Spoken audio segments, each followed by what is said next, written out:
skeletons and shivers down your spine. Shrieking skulls will shock your soul, seal your doom tonight. Spooky, scary skeletons speak with such a screech. You'll shake and shudder in surprise when you hear these zombies shriek. The human torch was denied for a bank loan. The arsonist has ugly shaped feet. I do like the human torch was denied a bank loan, man. It's not helpful at all. That's anything. I would never do drugs, like hard drugs, Yeah. at a wedding, I guess. Yeah, that's not a great place to test shit out. No. Like, just thinking of, like, how much I've made an ass of myself at other places on drugs, it's just easy for me to say, like, oh, let's ruin someone's special day with just existing for a second. Guys, I have an announcement. I'm on drugs. Anyway, you guys look beautiful. Enjoy your night. That's good. Let me seg this real quick. There we go. We're riding the Segway. Last summer, I actually smoked weed with him. We went camping, and I was just like, hey, you want some of this? He's just like, sure. I expected a little bit more of like a fight out of him, because almost everyone there was just like, no, like, I'm good. Like, let me just... yeah, all right, man. Yeah, let's go. Yeah, no. Oh, I guess. Yeah, like, this is the time and place. That's basically how I did shrooms for the first time. Yeah. It was the day before my birthday, and one of my friends is like, oh, it's your birthday? Hey, we're doing shrooms tomorrow. You want to join us? And I was like, yeah, all right. And he's like, wait, really? Yeah, why not? Yeah, let's do it. Okay, yeah, sure. Cool.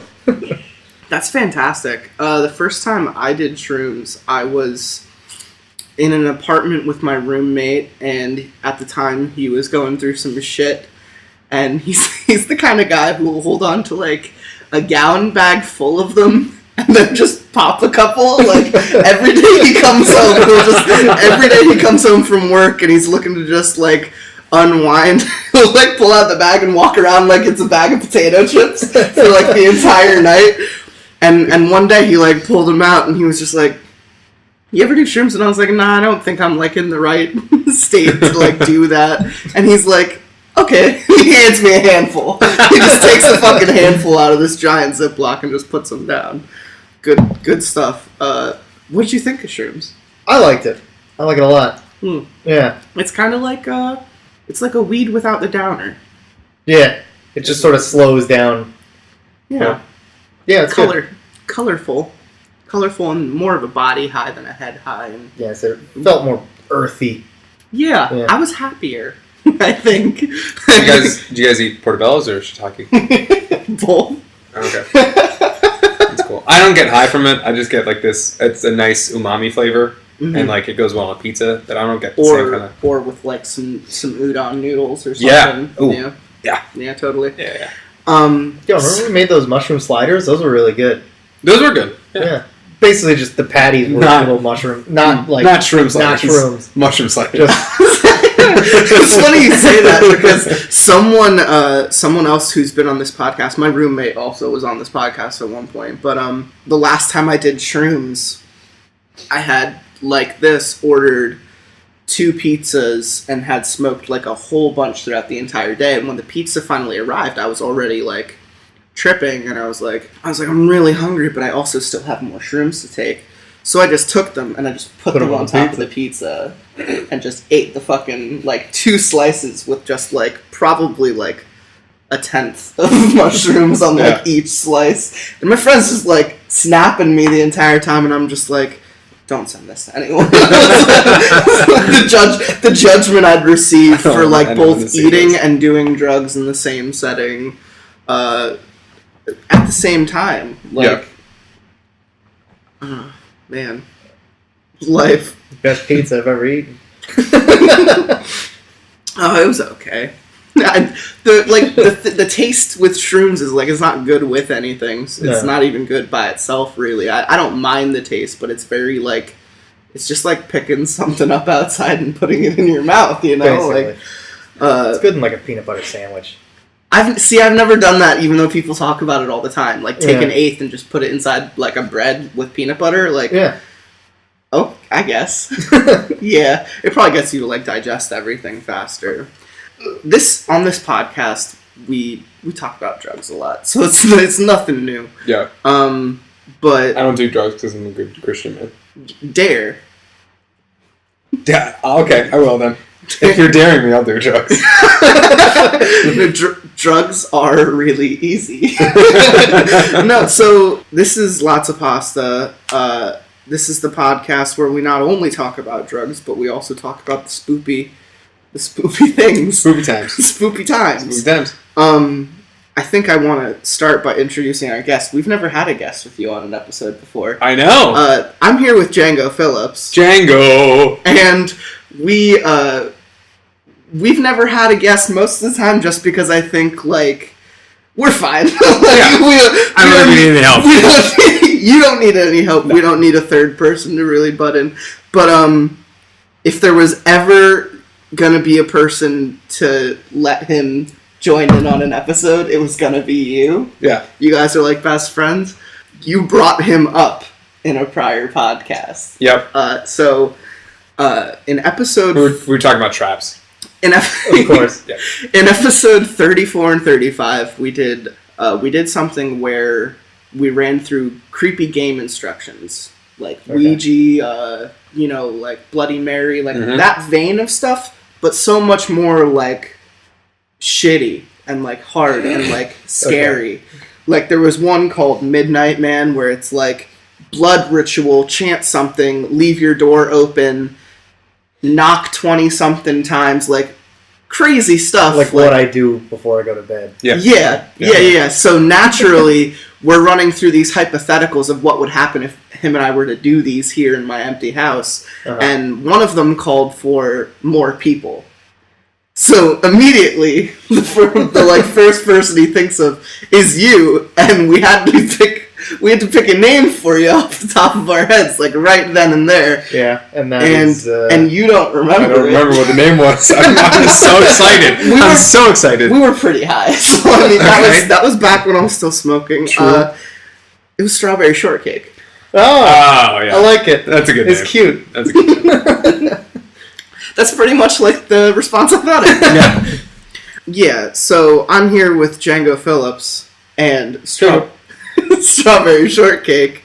Is that name okay with you? Oh yeah, I'm fine with it. You're okay? Did you have any names in mind? No, I was told that I had a name and I couldn't hear what it was, so I just decided to go all in. I'm taking whatever is given to me, and I am Strawberry Shortcake. So it's such a fun name. It's a fun name. It's cute. Yeah. So this is episode 47. We've come a long way. Yeah. This. Just FYI, when you're listening to this, Donald Trump was still president. Like, how crazy is that? Like, so many things have changed. You don't know for how much longer, right? So time will tell. What about that Johnny Depp thing that's been going on? I didn't even hear what he said. I don't even understand the controversy. I think he's a racist. I don't know. That's like the last thing he is. I thought, like, with the whole... He'll beat his wife and he'll talk about assassinating the presidency, but, like... Oh, that's what it was. That's right. Yeah. He talked about assassinating the president? Yeah, he did. He just hates white people. He does hate white people. It was, like, in front of, like, a 5,000 person crowd, though, on a microphone, so probably not the smartest thing to do. Yeah. Okay, so... I gave you his episodes to listen to. Have you given a little bit of a listen? I listened to a couple of them. Yeah. I think I got the gist of what happens here. The point of his episodes, I just wanted him to get a taste. I never force my podcast on anyone. The taste of your episode is kind of what we've called like a slice of life, almost. Realism, kind of believable stories, not so much bullshit. This is after Dogscape, though. So it's like... You just rubbing your nipple sensually. No, let's get back to the podcast. So realism. So yeah, there was like realism, and then also there was Dogscape. And then there was Dogscape. Yeah. But there was like the search and rescue and stuff like that. Right. Exactly what I was going to get to. So the search and rescue story is the reason today's episode is going to be called something like Let's Go Camping or something. Yeah. because almost every story I got deals with the woods, camping, or haunted, spooky things happening in forests. I fucking love camping. I know, like, that's the thing, is, like, you love camping. I had a good time with you camping last year. I think camping is just, it's a fun aspect, and it's something fun that we could bring to this kind of, It's fun stuff. Conversation. Yeah, I've been watching a lot of, the Friday the 13th game just came out, maybe 3 weeks ago, and it had a lot of issues, so I haven't been keeping track of it for a little while. Can you grab me another cider? Yes. Thanks, dude. I haven't really been keeping track of it because I heard a lot of issues and it pushed me away from wanting to get the game. But now that at least the PC side is like up and running, I've been watching a lot of Let's Plays on the PC and it looks like so much fun. I'm really close to getting it. And that's kind of gotten me in this mood where I'm just like, man, creepy things and creepy people in the woods and just the kind of like Survivor-esque aspect of it. And that's why I'm really excited about this episode. I handpicked a bunch of stories for us, and I think it's going to be a fun time. But I do want to open up to discussion real quick. Has anything creepy ever happened to you guys when you've gone camping? No. The creepiest thing, I've only gone camping in my entire life one time. And it was with my college acapella group like 2 years ago. Any reason why, or you're just not a camper? No, I just never had the opportunity to. Like, I don't know if you know this. I was in a basement. I was chained in a basement until I was like 16. All right. So, I got into life like pretty late. Okay. That's like camping.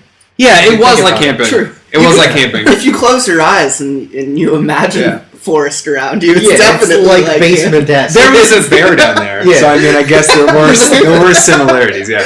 There was a lot of hay that I slept in, so I did get a lot of like hay. sleeping on grass. It was pretty luxurious. The scariest thing that happened when I was camping with BCS is one of our alumni got super stoned, and that's not scary. No, but he was like, he would not stop talking about how we're all connected, and that was a little creepy.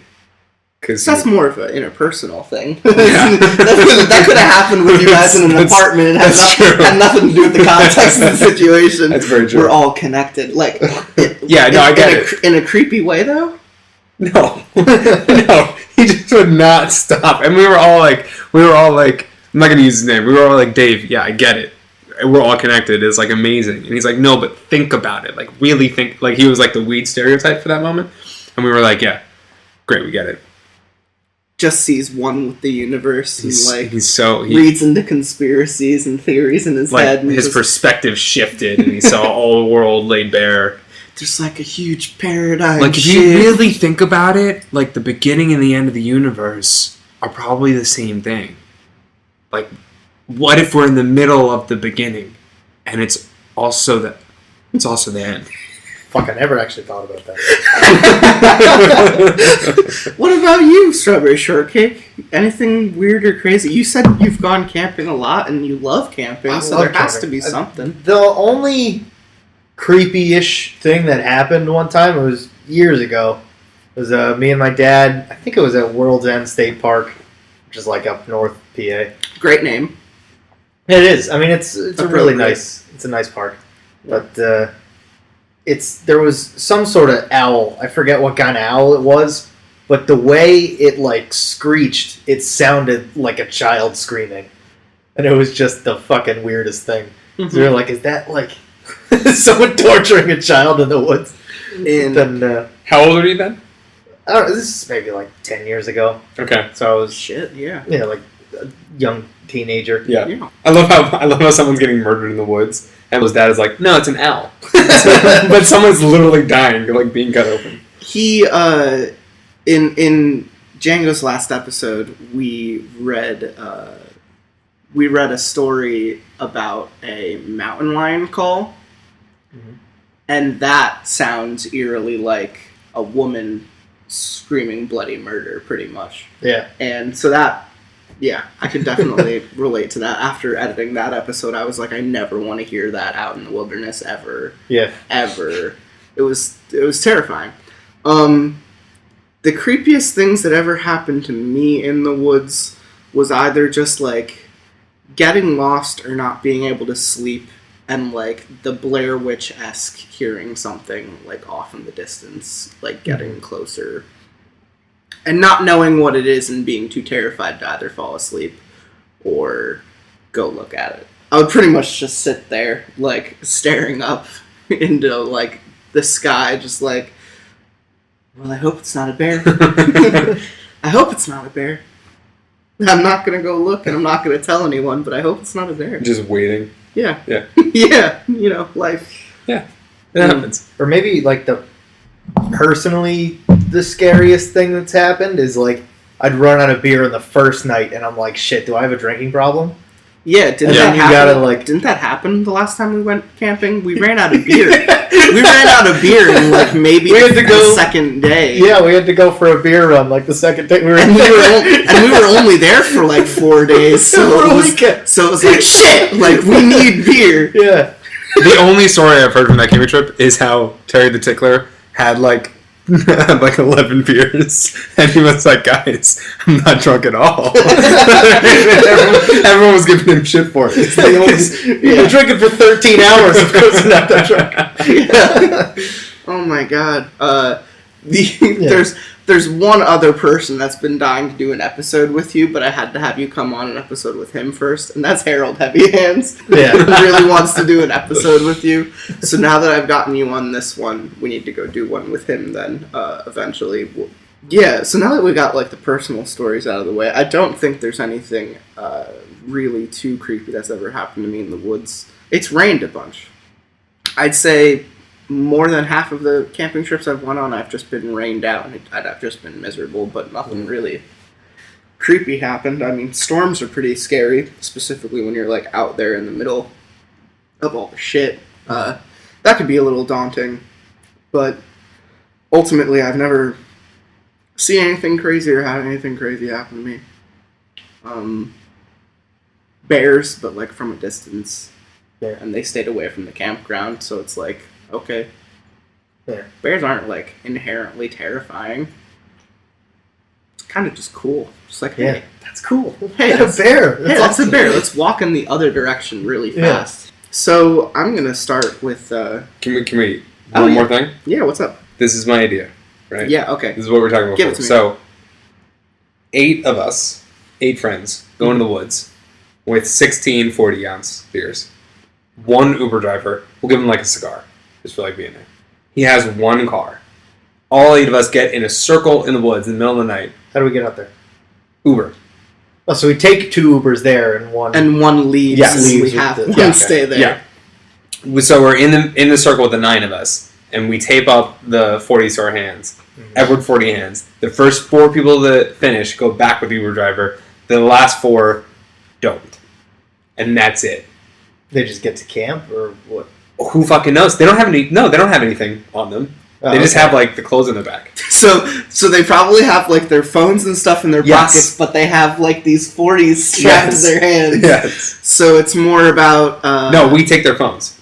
No, that's not right. No, there are no phones. That's not right. No, all we have is GoPros. I wouldn't let you. We're strapped. All of us have a GoPro, but there's no phones, no wallets, so we just nothing. gotta walk back.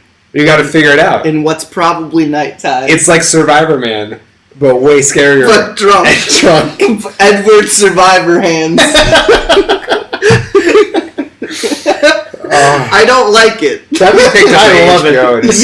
Yeah, because you would be the first one in the fucking car. But I'd hang around and watch. I'd just lurk while everyone... You wouldn't even get in the car. No, You'd just hang out. 3 people would leave in that Uber. I'd be hanging around just watching people from a distance. You gonna finish that? I'd be in the trees clinking my empty 40s together. Just trying to scaring the shit out of us. That's not fair. I would be stuck. I would be left behind because I can't drink malt liquor fast. My thing is I would chug probably half of one and be so disgusted with myself that I would have to sit for at least a half hour to 45 minutes not drinking any of it. Yeah. In order not to regurgitate everything I just swallowed. Like, I really can't handle fucking 40s. I've only played Edward 40 Hands once, and I lost. And by lost, I mean I found a way to bite the tape off of my hands and let the bottles smash on the ground before I ever decided to finish them. Which is what most people do, I think, eventually. 50% of players. Yeah. That's a fun idea, though. Just saying. And then we'd sell it to HBO. Maybe, or Vimeo. Maybe Or we could do it naked and sell it to Discovery Channel. naked and afraid and drunk. Naked, afraid, and drunk. Adding in that Oxford comma. You need to come camping with us this time. I mean, if I can, I can. Last time. If I can. Why? Why didn't I go last time? Yes. Get my uncle Tom passed away. Oh, fuck. Yeah, that's fine. Yeah. Good podcast material, dicks. But well, now we can't do it again. But did you? No. But there's a silver lining to everything. Yeah. So your Uncle Tom died. Did you inherit his cabin?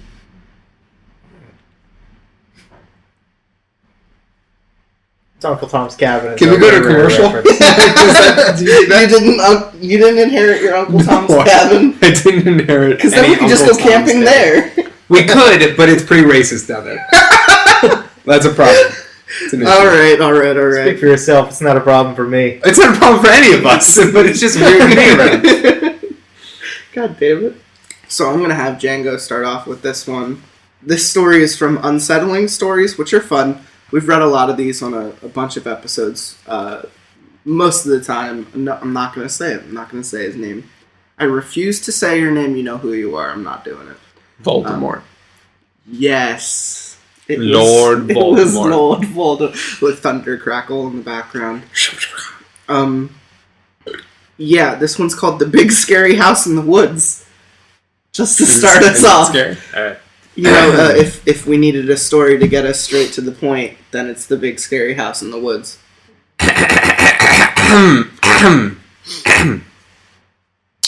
It took 2 days to hike to the spot we'd heard about. A strange house standing alone in the middle of the woods. And if it couldn't possibly sound any more cliche, the rumors were that the former owners of the house haunted it and killed anyone who dared to enter. It's pretty fucking cliche. Nice. From the outside, it looked unremarkable. Had it not been in the middle of the forest with nothing around but trees and rocks, the house would have looked like any other run-down home in a bad area. But the fact remained, it was the only man-made structure for miles. Are they sure? Did they check for stairs? No. Well, they Googled it. They Google mapped it. Okay. Why, let alone how, anyone would haul construction materials through the inhospitable wilderness to build a place was beyond my or my boyfriend's understanding. I mean, it's made of wood. It's surrounded by construction. And you also have a vagina. But what if... No, I could be gay. Okay. Being journalists for the high school paper, and gay, we came armed with our notebooks and tablets. John tried to peer through the windows, but there was nothing to see. The windows were smoked out. It looked like there had been a minor fire inside at some point. Interesting. What did you suppose? It's made of wood. So they could have cut down all the trees. They're like, how'd they get the construction materials out here? It's How they built this log cabin in the middle of the forest? There's no contractors around here for miles. That's a very good point. The front door was locked, but around the back there was a rusted out hole in the cellar door. It was just wide enough for John to fit through. No way my balls were getting through that hole unless I did way more squashing than I was in the mood to do. What? No, it was okay. John would go through and open the front door for me. Wasn't it? It was boobs, wasn't it? No. Your balls are huge. After a bit of squeezing and cursing, John made his way into the cellar. Looking at the ragged and rusty metal he just forced himself through, I wondered when he'd last gotten a tetanus booster. With a shudder, I made my way over to the front of the house and waited for him to let me inside. I waited. And waited. After a couple of minutes, I heard John banging on the door from behind to get it to open. "It doesn't want to move," he shouted from the other side. Can you find something to break it open? I called back. A crowbar or something? The banging stopped as he looked around. More waiting. Out of the corner of my eye, I saw a doe and her fawn. I was spellbound. Growing up in the city, this had been my first trip into the woods since I was a little girl. I'd never gotten to see deer in real life. Also, I had a sex change. I carefully moved in the direction of the animals, crouching low so I didn't frighten them, and held out my hand. The ears of the deer perked up and they watched me intently, trying to determine if I was the threat. In my head, I was pleading with them to come over. "It's okay, guys," I whispered sweetly. "It's okay." I held my breath as the fawn stepped toward me. It was so close. The mother wasn't stopping it as it got nearer and nearer. So close that I could see my reflection in its wide, inquisitive eyes. A massive bang sounded from behind me, making me jump and sending the deer running for their lives. God damn it, John, I yelled, turning around. You scared them I stopped talking and froze. The door had flown off its hinges into the front steps. In the doorway stood a thick, bulbous, corpse-like man. He was swollen and burned, almost like he'd been soaked in gasoline for months and then set on fire. And in his hand, he held the severed head of John, whose eyes stared straight ahead with confused shock. I screamed and began to run. Stay away from our home, came a voice so loud and powerful it caused me to stumble and fall. I righted myself and looked over my shoulders, tears streaming down my eyes. There was another thing now, a woman standing shoulder to shoulder with John's murderer. Her mouth opened and she bellowed, and don't fucking come back! She lumbered down the steps and picked up the door. She carried it back up, and before she set it back in the remains of its frame, the husband took John's head and threw it in my direction. I heard it hit the ground behind me as I ran, but I never saw his face again. Never, except in my nightmares. Nice. That went from 0 to 100 real fucking quick. Yeah, dude. There were literally one paragraph there were deer. In the next paragraph, there was a guy holding John's head. Yeah. And that was it. I like it. Fucking trespassers, man. Yeah, you would have done the same thing. That's the scariest part. You're a house owner. You would have done that if someone was in your backyard. Yeah. Cut off a head, throw it at the other one. No questions asked. Yeah. The couple was probably fine. They were just probably like a little bit overweight, and they were like ugly. But yeah. But the girls, bloated corpse people. The bloated corpse people. So rude. I like that kind of that was very reminiscent of the gameplay for Friday the 13th. Like, cut someone's head off and throw it at someone. You're looking at a deer 1 second, and the next second he fucking teleports behind you, and then he rips your head off. He punches your head off, and then he holds it. And you have a sex change. And I did have a sex change as part of that story. I haven't had a sex change. Alright, I'm gonna read the next In the story. story. So, you as a reader, would you rather be a woman or rather be gay? Because I'm not quite sure what you were trying to like put across there. I wanted to take that story in a different direction. I feel like if the protagonist was a woman, that's one thing. But that story spoke to me. And I kind of, as soon as I read it, I said, wow, I identify with this character so much because he is a homosexual. Yeah. And I decided that was where the art needed to go. He immediately saw the word boobs and thought it would have been better if it was balls. This is what he just said that in a very long and languid form. I'm going to read the next one. It's called, I found something in the camp lake 20 years ago. Was it a snake?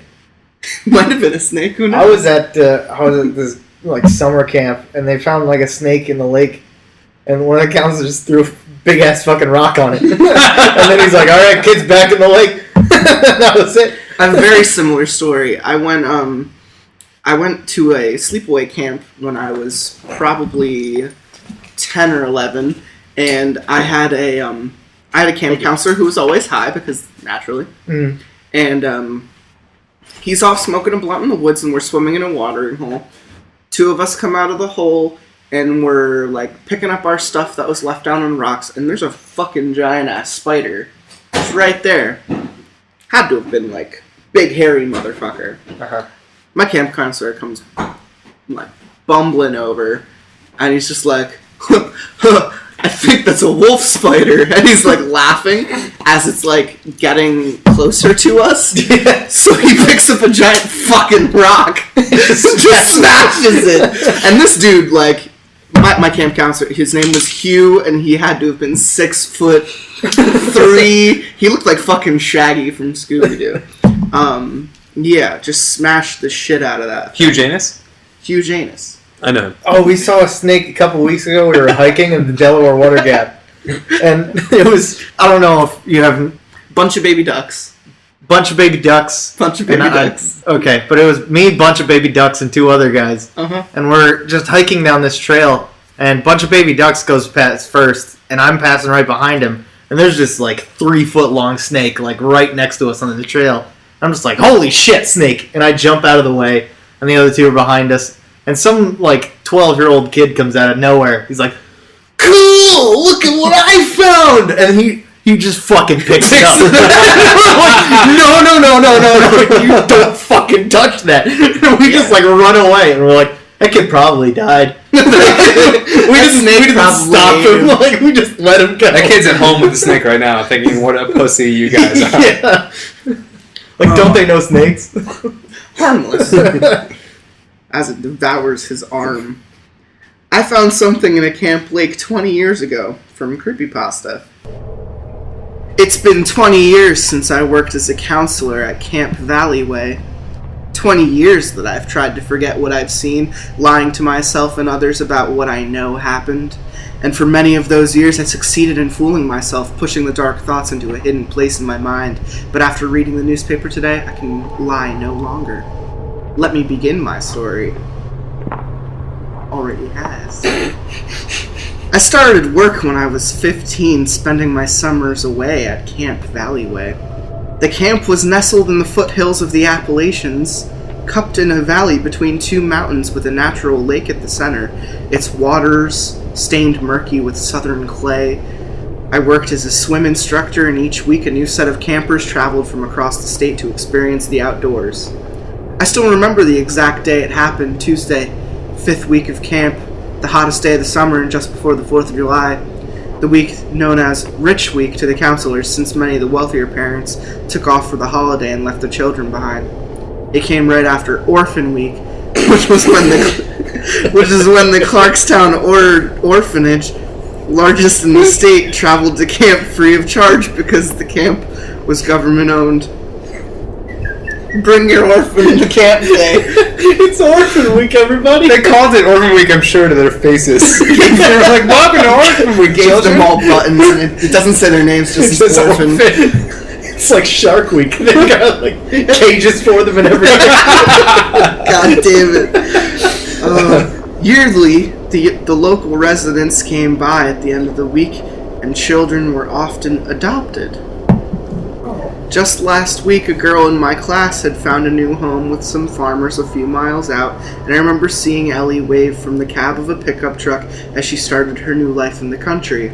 As swim instructor, in my off time, I helped the sail instructors patch sails under the water sports canopy. Logan, the head of water sports, and about 5 years older than me, sat across from the picnic tables, his small eyes looking over the lake.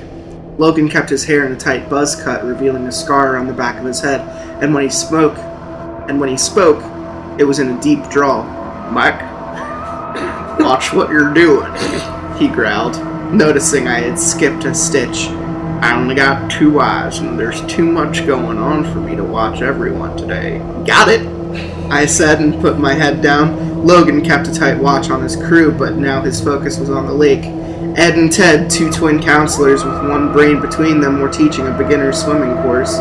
Ed and Ted always made Logan uneasy, and had earned a spot of first and second on his mental list of instructors who were most likely to screw up next. So when Ed, the smarter of the two, came sprinting up from the lakeside so fast his long legs spewed dirt exhaust behind him, Logan was ready. Ed opened his mouth, words wheezing in between each intake breath, and his wet hair plastered over one eye. "We're missing one camper. Can't find him in the water. Friends don't know where he is." Without hesitation, Logan's whistle shrieked through the campground, startling campers and counselors alike. "Out of the water! Out of the water! All lifeguards to the dock!"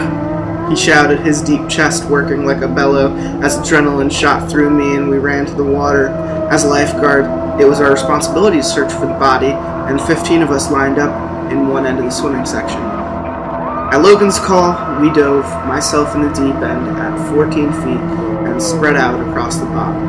The water filtered sunlight and heat, so the bottom was cold and dark, with underwater plants that gripped against my calves and pulled me back as I swam. After 3 strokes, I returned to the surface, and Logan sent us back down again to search, hoping to find a still warm form. I was the one who found the body. Its hands brushed against my face, a pale palm that was all too white. I saw the face next, too dark to recognize, but a girl with long hair that fanned around her like she was under static electricity. I grasped, involuntarily drawing in water to my lungs, gripping her torso, and began swimming to the surface. She felt swollen, her arms too big, and her temperature a cold I will not forget. Halfway to the surface, I felt her leg catch on something, and she was pulled back down out of my grip. I turned, watching her open eyes on mine as she descended, but my lungs screamed and I knew I needed air, or I would join her down below for much longer than intended. "I found her!" I shouted, breaking the surface. "Quick!" And I dove back down, my hands sweeping through the muddy bottom. But I found nothing but muck and empty water, even as the other lifeguards joined 5 minutes later and Logan's whistle rang out, calling us to the dock. "The camper has been found," he announced, "in a restroom by his site. Ed and Ted must have let him slip past, and both of them will spend this night scrubbing the dock with their own toothbrushes." He paused, and I felt the other lifeguard's gaze fall on me. "You're all free to go except for Mike. I want a word." The others trudged away, looking back at us over the shoulder. Logan focused on me, spittle meshing with his words as he hissed, "I don't know what the hell that was about, Mike, but you could have cost us a life with your false call back there, and next time we try something like this, I'll take yours." "But I saw something," I insisted. "I don't believe in ghosts, Mike, and we scoured that water. Get out of my sight, you're off waterfront." He left, and word spread around camp about what had happened.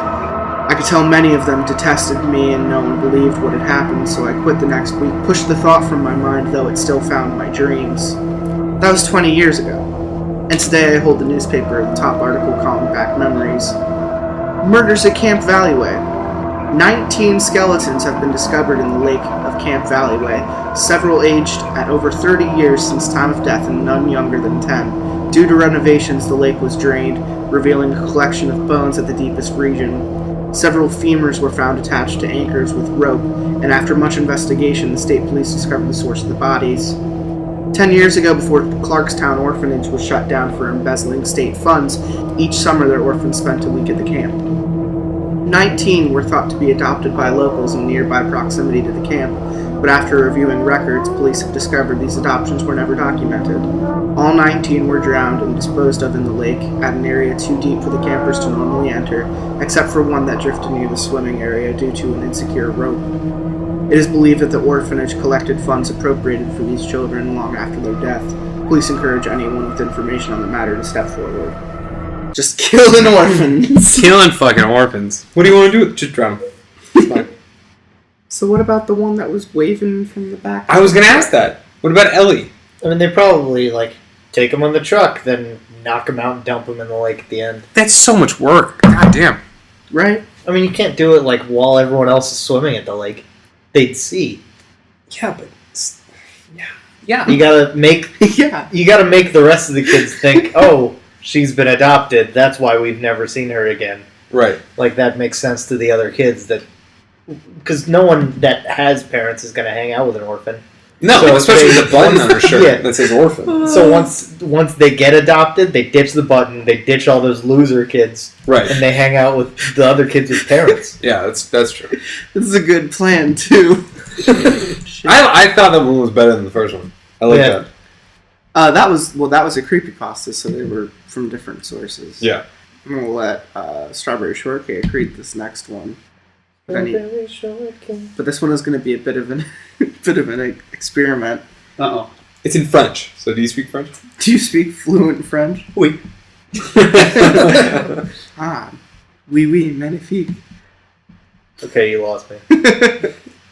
No, it's just what I say whenever someone says, "Hey, are you French?" It's called I Watched a Video Clip of a Camping Trip My Friends and I Never Actually Went On, from Reddit No Sleep.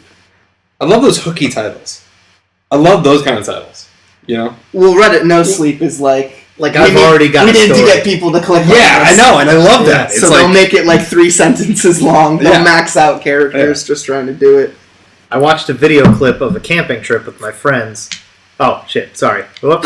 I'm great at reading and words and stuff. This whole thing is the title. I'm off to a great This start. is still the title. Okay.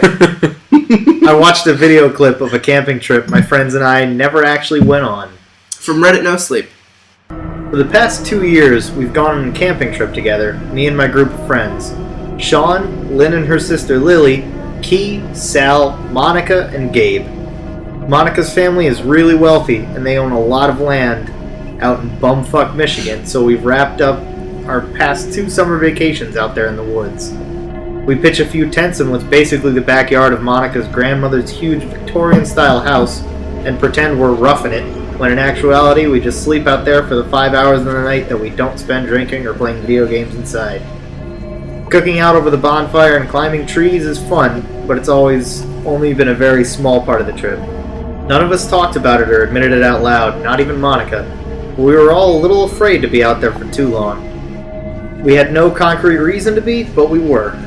No matter how many times the Pines family assured us that the property was safe, I'd never seen or heard anything out of the ordinary out there. Maybe it was just because I've seen enough horror movies to develop a fear of the woods in general, but I don't know. Something about the air in the intimidatingly vast property just made me feel really vulnerable. I got told just days before we were supposed to leave that I wouldn't be able to take the time off for the trip. One of my fellow supervisors at work had to go in for emergency surgery on his knee. No, he has surgery on his knee. I thought it was a doctor. And my store just didn't have the coverage. Okay, I work at a store. I was really bummed when my friends didn't hold it against me. We all know being an adult sucks sometimes. I told them they could still use my cooler and my tents and my camcorder, and that they should video blog the trip for me. I hugged them all goodbye the morning they left, and I went off to my shift. I told Sal to call me once they got there, because I knew he'd be the only one who'd remember to check in. So, just to quickly get in there, I didn't want to say his name this entire episode, but I fucking have to now. Disco Dracula. In his very first episode, episode 3, we read a story where Sal seems the nicest guy ever, and then Sal turns out to be the bad guy of the story. So ever since then, we've said don't trust Sal's. Don't trust Sal. So the minute you said Sal, I've just been like, he's gonna listen to this episode and just fuck. He's just gonna be like, Sal! Sal's gonna fuck this Don't up trust Sal. for everybody. Sal never called. None of them did. Fucking Sal. Fuck Sal. I left work at 10 p.m. and tried to text and call all of them, but not one of them got back to me. I checked Twitter, Facebook, nothing from anybody.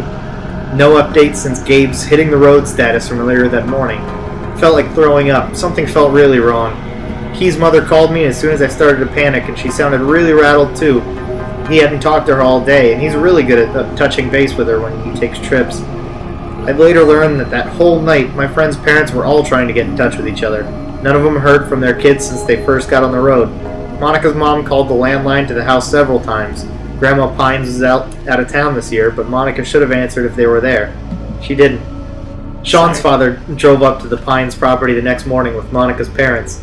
He told me something felt off as soon as he stepped out of his car. When you pull up to the house, there's no fence or anything, so you can see if anything's set up in the area surrounding it. He would have been able to see if everyone had set up their tents and gear as soon as he got up to the path. There was nothing. He said all the house's windows were open and all the lights were on. Within a half hour, they called the police. I was asked to come in, watch the videos, and answer any questions I could. I transcribed what I watched as best as I could. Clip 1, 10:45, September 16th, 2016. Gabe has the camera pointed at the rearview mirror. How the fuck do you know when it's recording? The green button is on, dipshit. Clip 2, 1:15, September 16th. Gabe is filming the back of Lynn's car just ahead of him. He's talking to Sean and Monica, but I can't tell what they're saying, even with the audio adjusted.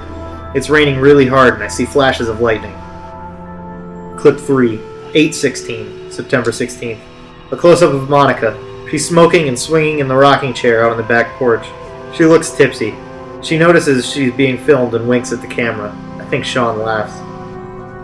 Clip 4, 10:16, September 17th. I swallow hard when I see the timestamp. It doesn't make any sense. Saturday morning. Sean's father was already calling the police by then. I want to ask the cop what's going on, but he tells me to please just keep watching quietly. Lily is flipping pancakes. She scrunches up her nose at the camera and Gabe chuckles. You don't look so good, though. You didn't sleep? How could I? All those fucking screams last night? The hell? You didn't hear that shit? Lynn and I were freaked the fuck out. What the fuck? We didn't hear anything. Yeah, it fucking sounded like cats in the heat, but wrong. Like it wasn't natural. We were out in the tents all night, and we didn't hear shit. Lucky you. We came in the house at like 4 and it was still going. I don't know when it stopped, but I guess I fell asleep at some point. Did the girls say anything? They're not up yet, I don't know. Here, can you pass me that? Clip 5, 11:14, September 17th. A wide shot of the backyard. I can hear glasses clinking and a couple of my friends taking drags of cigarettes. I see a figure standing far off by the edge of the woods, but whoever's filming it doesn't seem to notice it. Then I hear Gabe's voice, followed by Sean's, then Key's. They're talking about the hot tub needing repairs because the bubble jets don't work, and the figure moves and Gabe sees it. Whoa, what the fuck? What? Dude, Holy fuck, who the fuck is... Gabe.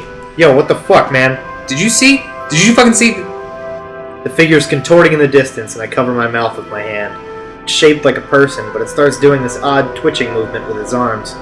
They look almost like they're stretching out really long and then shrinking again. The legs are bending like a flamingo's. The boys behind the camera are yelling and freaking out. The shot cuts to the figure launching itself upward into the trees. Clip 6. The timestamps are turned off. It's nighttime, a shaky shot of the deck out back. The porch light is on and Lily and Key have their backs to the camera.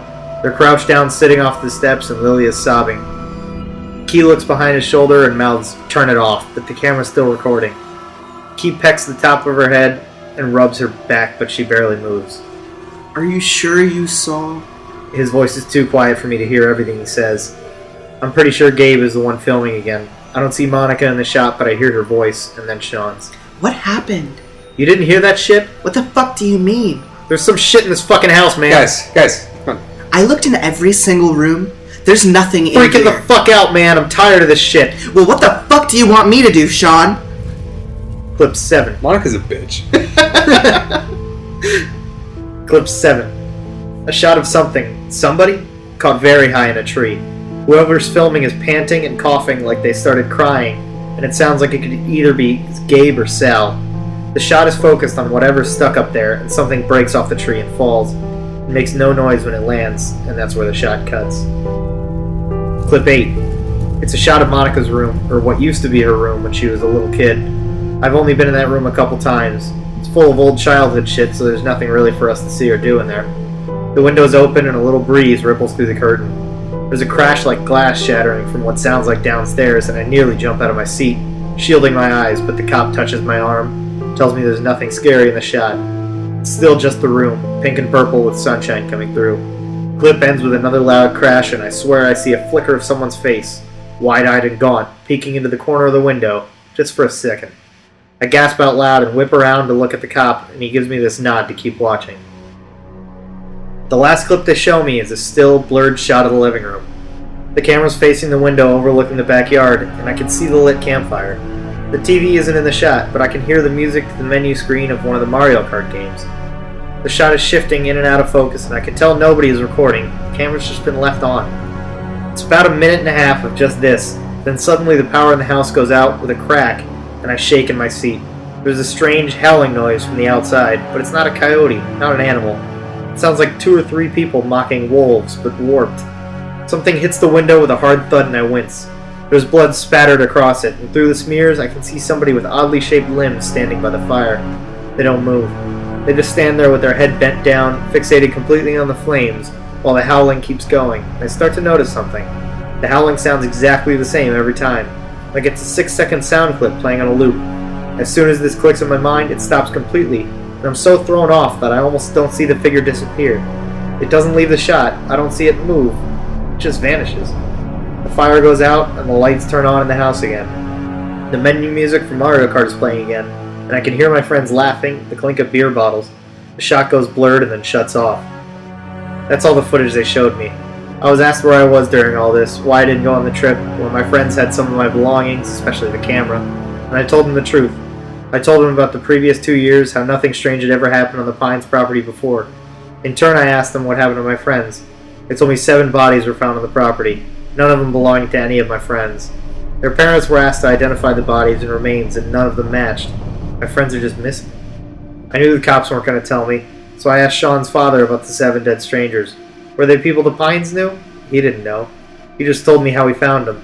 6 of them, in a clearing in the woods, laying in a circle surrounding a tree with their guts strung together, holding hands like in a prayer. The 7th body was perched up at the top of the tree, impaled through the head on the highest branch. I liked that. Crazy. That was neat. That was crazy. I liked that a lot. So when you said, is it the chupacabra? I have to give a shout out to another episode where we read something with a similar kind of monster. Not very cult-like, though, which is leading me to believe it's something else. But in Creepypasta and Reddit No Sleep lore, there's something called the Goat Man. Okay. In episode 28, my friend Gestalt and I read a story about the Goat Man, and it's very similar about some type of being that imitates people fucking with kids in the woods. I'm inclined to believe that it's the Goat Man doing his regular shtick, but who knows? The howling they described, I don't know, man. Yeah. If it was the same howl, like a recording every time. There's also like the weird thing about, and I like that detail. The weird thing about like the timestamps not matching up. Like he was almost watching clips that happened in the future or like in the present. Yeah, like they first started happening through the first day, and immediately it jumped to like the next night. Right, but it was like the same. Which time. he was viewing it the morning after. Yeah, so it was all fucked up. Yeah, that's cool. Very. And then the timestamps just sort of stopped. Yeah. Yeah, the dimensions shifting and the fact that the bodies they found were not the friends that were supposed to be there. Like that's some spooky.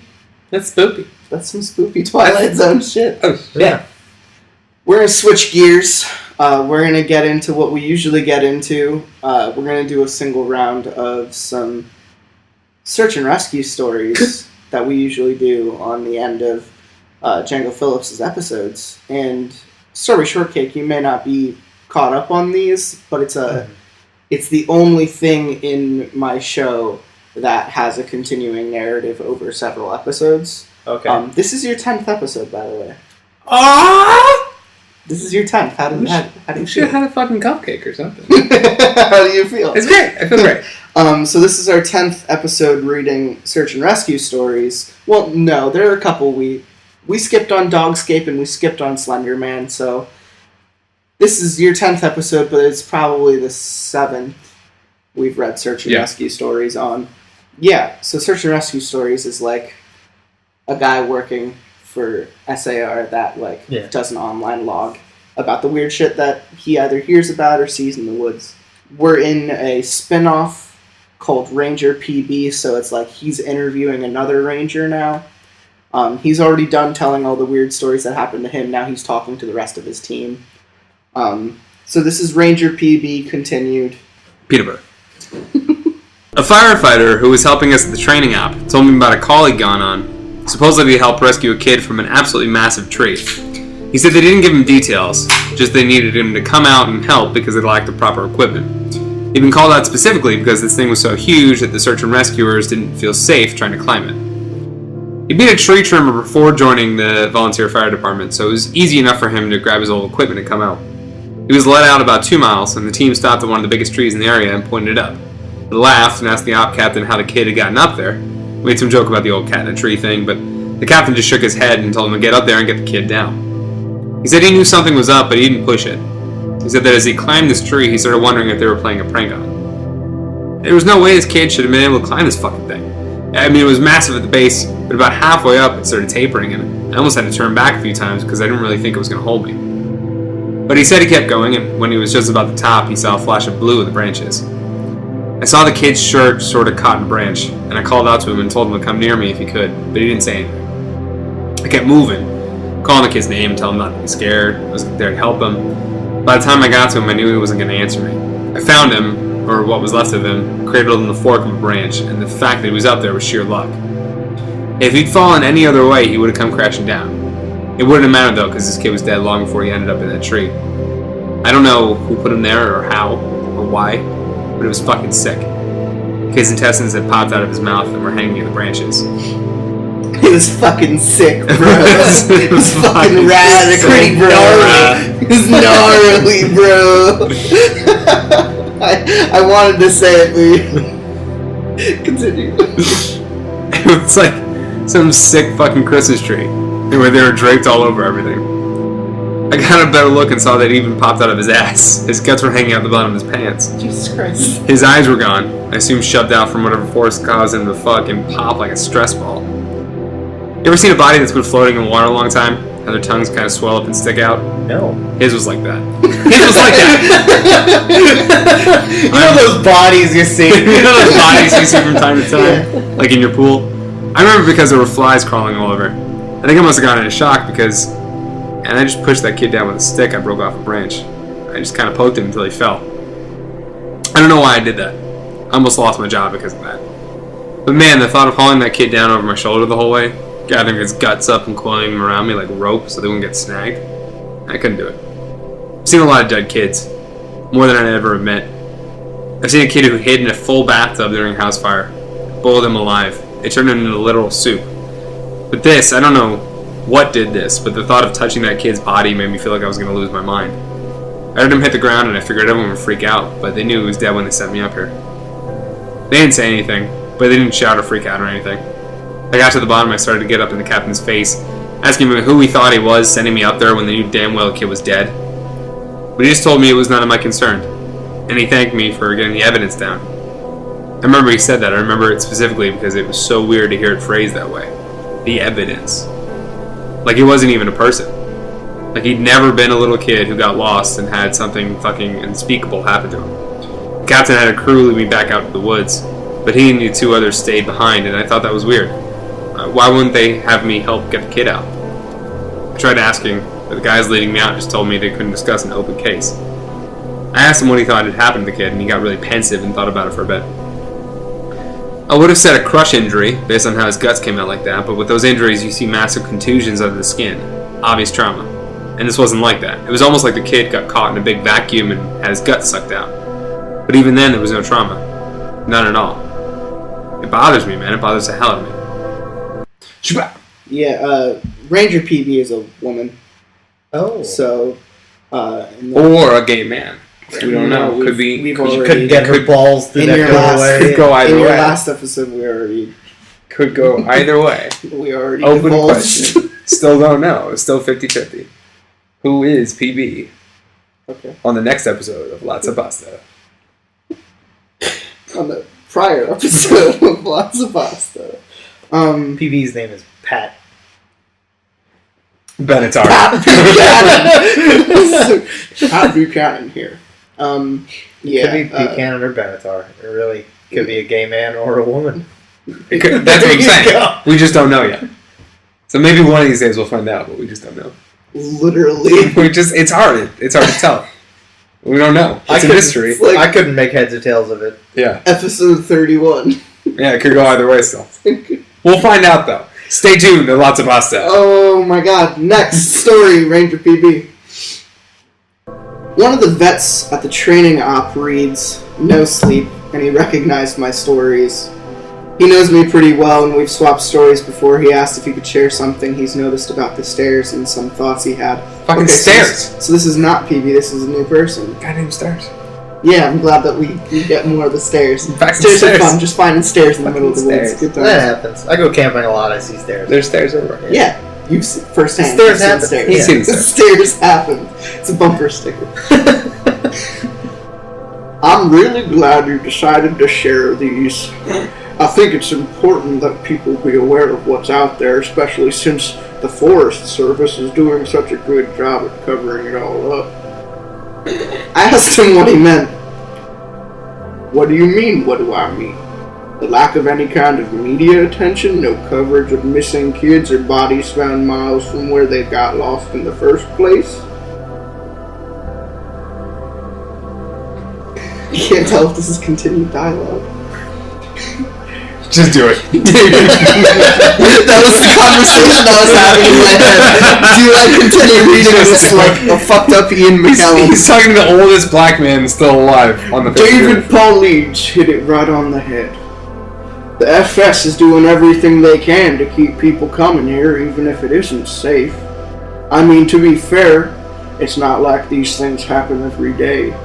But the numbers add up and it's worth looking into. Especially the stairs. I was surprised you didn't mention the flipped ones. I didn't know what he was talking about. I couldn't remember him ever talking about that. He seemed somewhat incredulous. Dude, I can't believe you've been on this long without seeing them. No one told you about them? So it's obviously like a young person, but now I'm just gonna be... You're too invested in this book. Dude. Come on, boy. Joseph, you've got to believe me about these stairs, YOLO. You see these Stairs are fam? sick. Sick, nasty stairs, bro. I can't believe you've been on this long without seeing them. No one ever told you about them? I shrugged and asked him to elaborate. Well, there's the normal stairs. The ones that pop up when we're out a ways. I know you know about them, but sometimes I've run across ones that are flipped upside down. I guess it would be like if you had a dollhouse and the stairs were a separate piece. Now take that, flip it upside down so the top step is stuck in the dirt, and put it out in the woods. They're like that. I don't see them as often, but they're odd, to say the least. Makes me think of footage taken after a tornado, when houses are all blown apart and random things are left standing like chimneys and garden walls. Those ones freak me out more than the normal ones because I can't really write those off as easily. I don't scare very easily, like most of us who work here, but that idea stuck with me and it bothers me. I'm going to try and find out more about them. He mentioned how many people were bothered by the guy with no face. He got really excited and told me he'd seen something similar. I was out on a training exercise a few years ago. I was camped out in my tent and I heard someone walking around outside of my camp. We're told not to wander far, which you know, so I wondered if maybe it was a rookie who'd gotten up to pee and couldn't find his way back. Remember that guy in our group a few years back who almost fell off the damn mountain? Well, I'm paranoid about that happening again, so I got up to see what was going on. I went to the edge of camp and I called to whoever it was and told them that the camp was this way. But they kept going back out into the woods, so I went after them. I know it was stupid, but I was half asleep and I just really didn't want to deal with some idiot getting hurt. I followed this thing on a dead straight course for about a mile, and then it stopped on the edge of a little river. I could see the outline of it because the guy was reflecting the moon, and it looked like an ordinary guy. He had a pack on, and it looked like he was facing me. I asked if he was okay, if he needed help, and he cocked his head like he didn't understand me. I always have my pocket knife on me, and it's got a little thumb light attached to it, so I turned that on and lit up his chest so I wouldn't blind him. He was breathing slow and deep, so I wondered if he was sleepwalking. I went closer and asked him if he was okay. I moved the light up and something didn't seem right, so I stopped. He kept breathing in this real slow, deep breath, and I sort of figured out gradually that that's what was bothering me. It was like he was pretending to breathe, not actually doing it. His breaths were too even and deep, and all his movements were exaggerated, like his shoulders going up and his chest moving. I told him to identify himself, and he made this muffled noise. I moved the light up, and I shit you not, this guy had no face, but smooth skin. I freaked out and I sort of fumbled my light, but I saw him move toward me. But he didn't actually move. I don't know how to explain it, but one second he was at the edge of the river and the next he was... next he was 5 feet from me. Excuse me, child. I never looked away or blinked. It was like he moved so fast my brain couldn't keep up. I tripped and fell on my ass and I could see this line open up on his throat. It stretched to his ears, and his head tilted back, and he smiled at me with his throat. There wasn't any blood, just this gaping dark hole, and I swear he smiled at me with this gash in his throat. I got up and I ran as fast as I could back to the camp. I couldn't hear him following me, but I felt like he was always right behind me, even though when I looked back I couldn't see him. I calmed down when I got back to camp. The fire was still going, and I guess the pack mentality of being with other people made me stop and breathe a little. I waited by the fire to see if he'd follow me there, but I didn't hear anything else for a few hours, so I went back to bed. I know it sounds weird, but the whole thing was just so surreal that it was almost like I immediately wrote it off as my imagination. strangers are too fucking casual. There's like flipped stairs in the middle of the woods, and there's people with no faces that are pulling their necks out. And they're like, well, I went back to camp and I had a few beers. And I just decided, you know what, Randy? It's been a long day. Let's just put it to bed. Like, Yeah. fucking... I think what he's implying is that they've been so ingrained in this work, and they've been taught and they've witnessed so much that they're paid to act like this shit doesn't happen. Yeah. Because they just brought up 2 stories off of like our first episode of doing this. Right. I think in episode 4 we first covered the guy with no face, which we joked was Slender Man going out on a hiking trip. Yeah. And then now it's just Slender Man trying to find somewhere to sleep. And the stairs thing is just a kind of weird role reversal. I don't know what point they're getting at with them being... I guess they're just saying that they come in many shapes, sizes, and Right. forms. So these stairs, Yeah. I hear it's just a regular thing that happens, like in these stories. They're just that fucking there's stairs, just the staircase. But I wasn't picturing something that could be flipped up. Like it's just like a solid concrete staircase, like going upwards. Evidently, Just what you're sitting supposed to imagine is actually like house stairs made of wood, Like made of hollow wood. in the center, Okay. that have been fully painted, fully banistered, everything, as if someone cut these stairs out of my wall and just dropped it like on a the Sims Yeah. game and just dropped them, fully furnished, carpet, wood, whatever, in the middle of the woods. Okay.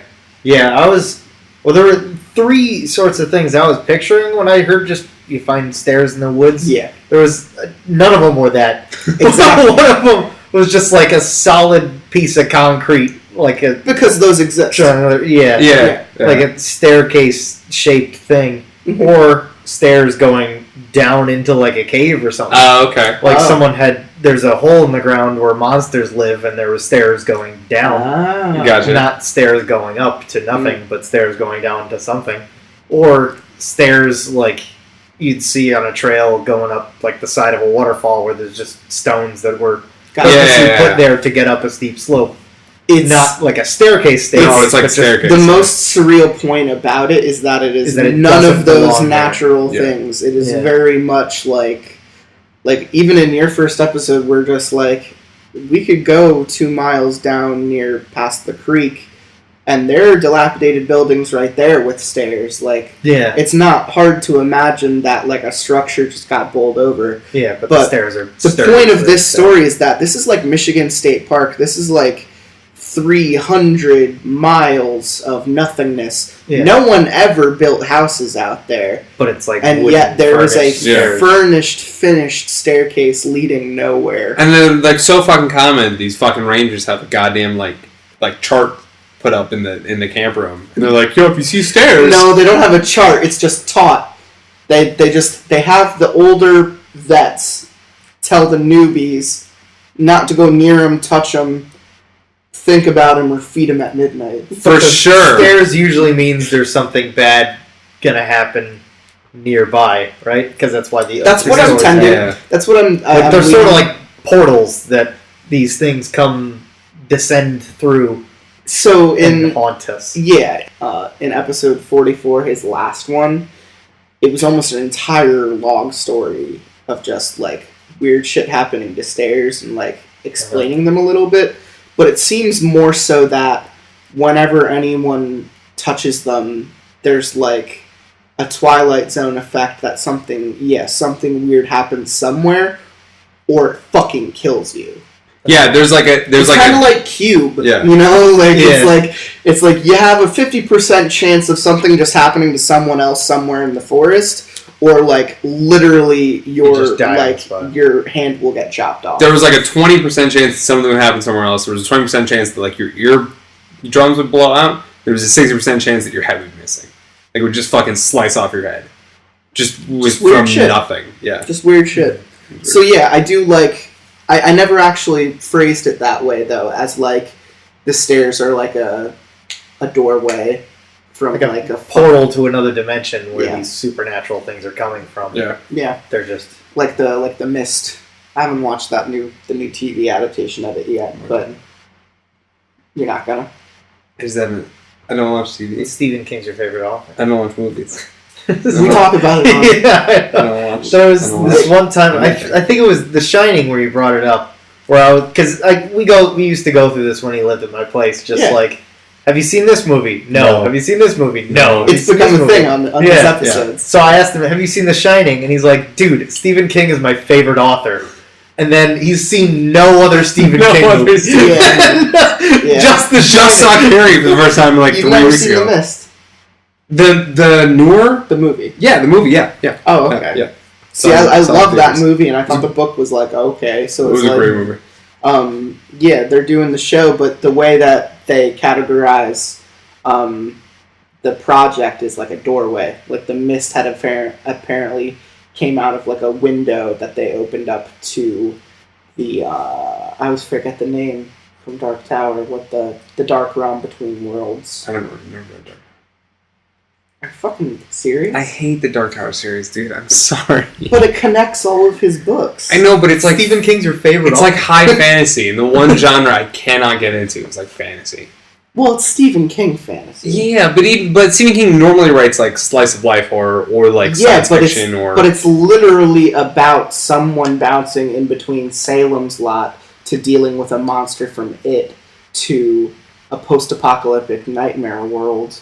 yeah, It's like The Stand. Like, literally, those three narratives happen. yeah. I'm just saying you should feel bad. I feel bad every day. But anyway, that, like, dark universe, it's such a dumb name, but that's pretty much what I have when Clark I said and gone. it could have been. Yeah. No, it's something else. Basically, it's just another dimension where Yeah. these evil supernatural things spawn Exactly. But Stephen King has one in his Yeah. own universe. It's very cool. I will let you read a search and rescue story, and I think this Is will it be PB? it definitely. I mean, it might be. Ooh. They seem to be different people. This is going to be the last story on today's episode. It's going to be a search and rescue log. We were telling ghost stories one night before bed just to scare each other and poke fun at whoever got creeped out.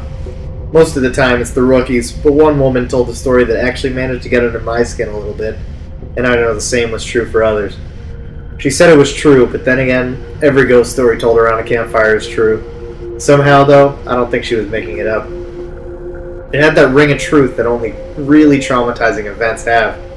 She said that when she was a kid, she and her friend used to go out in the woods behind their house a lot. She lived in northern Maine, where there's a lot of dense, unpopulated national forest in Stephen King. She said the woods up there aren't like anything. She said the woods up there aren't like they are here. They're so thick in places that the trees block out the sun almost completely. She and her friend grew up there, so they weren't scared of being out there alone, but they did always maintain a sense of caution in certain areas. She said it was never really talked about, but they always knew not to go more than a mile or two beyond their homes. The adults never said why, but it was an unspoken rule that no one ventured out that far. She and her friend made up stories about bears as big as houses that lived out there, and they used to scare each other by hiding and making growling noises while the others searched for them. She said one summer there was a series of awful storms that blew down a lot of trees and set one part of the forest a few miles behind her house on fire. Fire crews got it under control, but she said some of them came back not quite the same. It was like they'd been to war.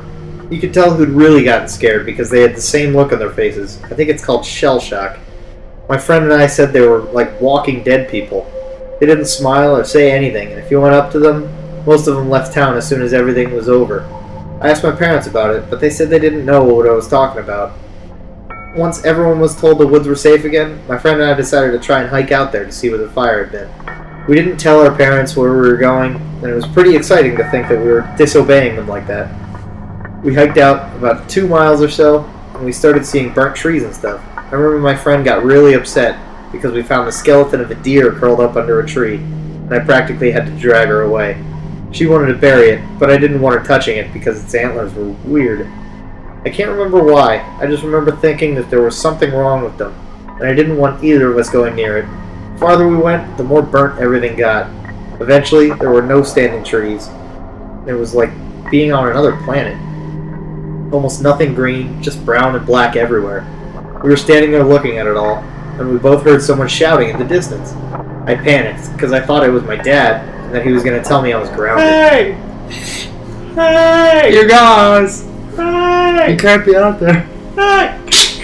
My friend broke off and went to hide behind a big rock, because she said she didn't want to be caught out here. Her parents had forbidden her to come out in the woods at all, and she lied and told them we were going to a movie. I followed her, and we kept listening. I could hear this voice getting closer, and I realized they were calling for help. I thought maybe it was some hiker who'd gotten lost and needed directions back to town. That used to happen all the time, so I was used to helping people out. I heard him following my voice, so I kept calling out until I saw him running in the distance. He got closer, and I could see that his face was all red. I told my friend to give me her pack, because she had a first aid kit. She made this noise like she was grossed out, and she asked if I saw his face. I told her to shut up, and I jogged up to meet him. I stopped about halfway, and when he stopped in front of me, I could see that his nose and lips and part of his forehead were all gone. It was like they'd been sliced clean off. He was bleeding bad, and I saw that the knees of his pants were red too. I took a step back, but I was too scared to move much, and he grabbed my shoulders. It felt like it got a shock, and he jerked back. He started babbling, and I couldn't tell what he was saying, except that he kept asking how long he'd been gone. He asked me where his unit was, but I just shook my head. He looked me over, and he saw my Walkman, and he screamed. He just kept babbling and touching his face, and I realized he wasn't wearing the right clothing. He had some kind of weird gray cloth jacket and almost formal pants on. The jacket had these weird buttons and red borders on it. I kept shaking my head, and I told him I didn't understand what he was saying. I went to open the first aid kit, but he just screamed again and said the only thing I could really understand: "Don't touch me, you'll make me go back there." And after that, he ran off, and I could hear him screaming the whole time. When I couldn't hear him anymore, I turned around, and my friend was crying. I just turned around and started walking back toward town. She asked me over and over what had happened, who that was, but I didn't say anything. When we got home, I told her I didn't want to play in the woods with her anymore. We're still friends, but we don't talk about that guy. Not ever. So there's a couple things. I was trying to be polite and not interrupt you. That's fine. Oh. So, first thing, described them as the Walking Dead, and I immediately just wanted to be like, Core! Yeah. Core! No, he was a walking dead man. Not a walking dead man. No, I got it. I got it. The second thing was, when she lied and said they were going to see a movie, what movie do you think it was? I don't know. Well, she had a Walkman, so maybe like 16 candles. That's pretty good. Independence Day? Yeah. See, I was going to say The Forest, but I guess that's too new. I wasn't, at that point, I hadn't figured out the Walkman time point. And then the Civil War dude who was on fire came running up, and I immediately just wanted to be like, what year is it? Just like, out of nowhere. But that totally was like an injured man of he was southern frustration. I'm thinking if it was red bordered coat, then he was even farther back. He was probably Revolutionary War. Oh shit! He was British Revolutionary War. Gray suit with a red border. Yeah. Yeah, could have been. Just some old... Well, no, if it's gray suit. No, you're right. If it's gray suit, then it's better. Silver. Yeah. No, that's immediately what I thought, but I don't remember... I just remember blue and gold border, not red. But yeah, so then I thought, like, what year is it? And then, as he said, he ran off into the woods screaming. I kept laughing, because in my head, all I heard was, oh, oh, just like getting farther and farther away, just,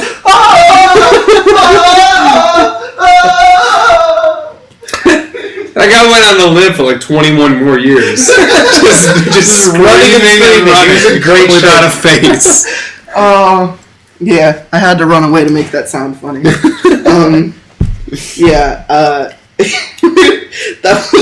That was indirectly one of the funniest search and rescues we've ever read, but I'm glad that we read it. Any other thoughts? Those were my spare thoughts from that story. I don't know. I thought the girl sounded like a bitch, but other than that, it was fine.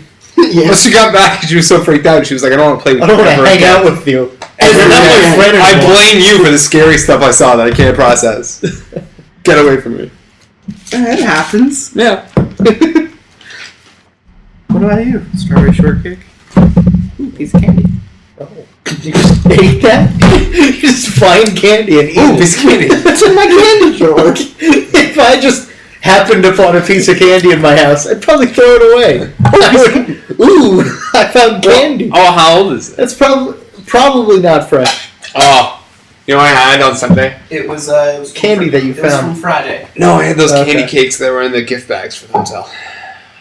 You're really telling gift bags? Yeah, we had custom wedding gift bags. For anyone who stayed at the hotel, you didn't stay at the hotel because What is this at the fucking hotel? I you live like 20 fucking minutes broke away. as shit. Fucking cheap ass bitch. Damn. That, and it also sounded like he was probably like his house is like 2 miles away from what you just described. So that was lots of pasta. Okay. Any finishing thoughts? This is what I'm asking. If I really need to finish, I try to think of a goal of like very super large breasts. Yeah. Those are your finishing thoughts? Yeah, usually. Or guys. I didn't even know what to say in that context. I really didn't. There are just some things I don't want to say on this podcast, and that's probably one of them. Like finishing thoughts, like, I'll be successful one day. That usually gets me to come pretty quick. One day I won't be a loser. No. What about you? What are your finishing thoughts? What are your finishing thoughts? I don't know.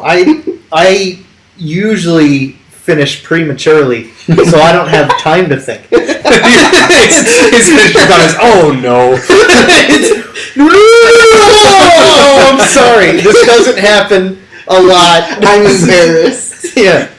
I actually thought like what your finishing thought would have been like. Can't wait to put you in my basement. Yeah, is that accurate? You'll fit in with the rest of them. Can't wait for you to raise me several spawn. Oh yeah, we'll leave that open ended. We won't explain that at all. That's good. That's for the Inside joke. best. We don't. And we also don't use real names, right? No, Oh, thank God. and anonymity. Yeah. Then there's Strawberry a Shortcake. lot of women. Unless out on there. your birth certificate it says Strawberry last name Shortcake. It might. No, I don't think so. I haven't looked at it in a while, but I don't think it does. Okay, so this was lots of pasta. I hope everyone had a fun time listening. We sure had a fun time here. Anything you guys want to say? Can I finish with a joke that I feel is sort of fitting? Yeah. Absolutely. So I was walking out into the woods with this little boy, and he says, okay. and he says, "Wow, it's really scary. It's dark out here." And I said, "You're scared, kid. I gotta walk back alone."